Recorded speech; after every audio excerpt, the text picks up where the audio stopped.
பின்பு அந்த புருஷர் லோத்தை நோக்கி, மருமகனாவது உன் குமாரராவது உன் குமாரத்திகளாவது பட்டணத்தில் உனக்குரிய எவர்களாவது இருந்தால் அவர்களை இந்த ஸ்தலத்திலிருந்து வெளியே அழைத்து கொண்டு போ. நாங்கள் இந்த ஸ்தலத்தை அழிக்கப் போகிறோம். இவர்கள் கூக்குரல் கர்த்தருடைய சமூகத்தில் பெரிதாய் இருக்கிறது. இதை அழிக்க கர்த்தர் எங்களை அனுப்பினார் என்றார்கள். அப்பொழுது லோத்து புறப்பட்டு தன் குமாரத்திகளை விவாகம் பண்ண போகிற தன் மருமக்கள்மாரோடே பேசி, நீங்கள் எழுந்து இந்த ஸ்தலத்தை விட்டு புறப்படுங்கள். கர்த்தர் இந்த பட்டணத்தை அழிக்கப் போகிறார் என்றான். அவனுடைய மருமக்கள்மாரின் பார்வைக்கு அவன் பரியாசம் பண்ணுகிறதாக கண்டது.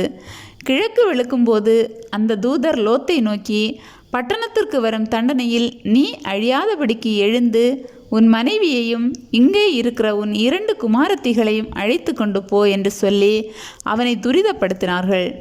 அவன் தாமதித்து கொண்டிருக்கும்போது கர்த்தர் அவன் மேல் வைத்த இரக்கத்தினாலே அந்த புருஷர் அவன் கையையும் அவன் மனைவியின் கையையும் அவன் 2 குமாரத்திகளின் கையையும் பிடித்து அவனை பட்டணத்திற்கு வெளியே கொண்டு போய் விட்டார்கள்.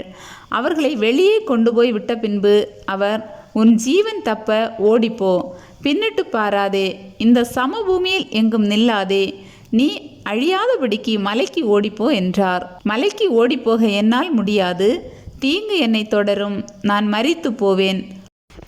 அதோ அந்த ஊர் இருக்கிறதே, நான் அதற்கு ஓடி போகத்தக்கதாய் அது கிட்ட இருக்கிறது, சின்னதுமாய் இருக்கிறது. என் பிராணன் பிழைக்க நான் அங்கே ஓடி போகட்டும், அது சின்ன ஊர்தானே என்றான். அதற்கு அவர், நீ கேட்டுக்கொண்ட ஊரை நான் கவிழ்த்து போடாதபடிக்கு இந்த விஷயத்திலும் உனக்கு அனுக்கிரகம் பண்ணினேன். தீவிரமாய் அங்கே ஓடி தப்பித்துக்கொள். நீ அங்கே போய் சேருமட்டும் நான் ஒன்றும் செய்யக்கூடாது என்றார். ஆகையால் அந்த ஊர் சோவார் எனப்பட்டது.